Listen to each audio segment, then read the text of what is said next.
آج کل بھی لوگوں کا خیال یہ ہے بچے پیدا مت ہونے دو، نمرود کے چانے سے نہیں ہوا تو تمہارے چانے سے ہوگا۔ بچے پیدا مت ہونے دو، لگاؤ کسی بھی طرح سے پابندیاں۔ اللہ نے جس کی پیدائش لکھ دی ہے وہ تمہارے گھر میں بھی پیدا ہو کے رہے گا، وہ تمہاری نگاہوں میں بھی پیدا ہو کر کے رہے گا۔ اب مسلمانوں کو چاہیے کہ وہ بچوں پہ روک نہ لگائیں۔ ایسے ایسے شیطان آتے ہیں بہکانے کے لیے، اتنے بچے ہوں گے، رکھو گے کہاں؟ پڑھائی کیسے کرو گے؟ کھلاؤ گے کیا؟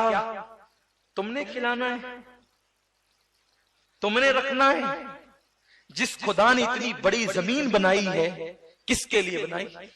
جناتوں کے لیے تو نہیں، انسانوں کے لیے بنائی۔ اور ہم پیدا ہوئے، اللہ نے ہمارے لیے انتظام کر دیا تو ان کے لیے نہ کرے گا؟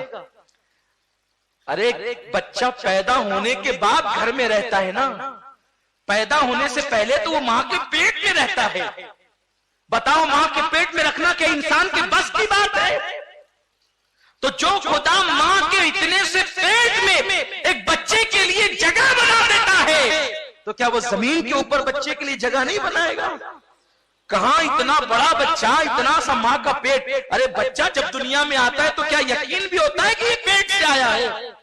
کبھی بچہ بھی تو دیکھو، 10 منٹ کا بچہ دیکھو اور پیٹ پہ غور کرو کہ اتنے سے پیٹ میں اتنا بڑا بچہ کیسے رہتا ہے۔ یہ میرے اللہ کی قدرت ہے۔ وہ رکھتا کیسے؟ اور ذرا جیسے رہتا ہے ذرا ویسے بچے کو کر کے دیکھو، زندہ نہ رہے۔ ماں کے پیٹ میں بچہ یوں حالت سجدہ میں رہتا ہے، سارے اعضاء کو موڑ کے سجدے میں رہتا ہے۔ ذرا بچے کو 2 منٹ سجدے میں رکھ کے دیکھو پھر کیا حال ہوگا۔ اب اگر ذرا ذہن حاضر ہے تو ذرا سا اور آگے بڑھ کے سن لیں۔ ماں کے پیٹ میں حالت سجدے میں ہوتا ہے، لیکن پیدا ہونے کے بعد اگر اس بچے کو آپ 2 منٹ سجدے میں رکھے بچہ مر جائے گا، سانس نہ لے سکے گا۔ لیکن یہ میرے نبی کا معجزہ ہے، تمہارا بچہ پیدا ہو تو 2 منٹ سجدے میں تم رکھو تو سانس نہ لے سکے، مر جائے۔ اور مصطفیٰ جان رحمت نے پیدا ہو کر ہی سجدہ کر کے بتایا، نہ میں تم جیسا نہ تمہارے بچوں جیسا۔ حضور سجدہ کر رہے ہیں، یہ شان اللہ کی، میرے رب کی شان ہے۔ حضور کا پہلا معجزہ یہ ہے کہ حضور علیہ السلام نے زمین پہ آ کے بچے کو رکھو گے نا سجدے میں تو اس کی ناک دب جائے گی، سانس نہیں لے گا، وہ مر جائے گا۔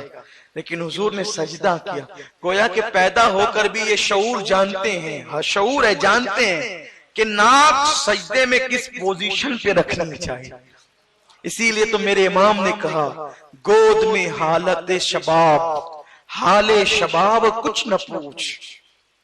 گود میں حالت شباب، حال شباب، ارے بچپنے میں وہ جوانوں کی طرح ہے تو وہ جوانی میں کیسے ہوں گے اس کا تو کوئی بیان ہی نہیں ہو سکتا ہے۔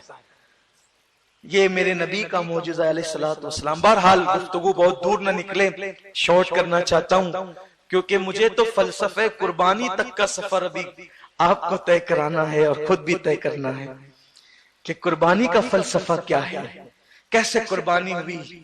اور آپ لوگ سنتے ہیں ایمان تازہ ہوتا ہے۔ بہت شارٹ میں نکلنا چاہتا ہوں۔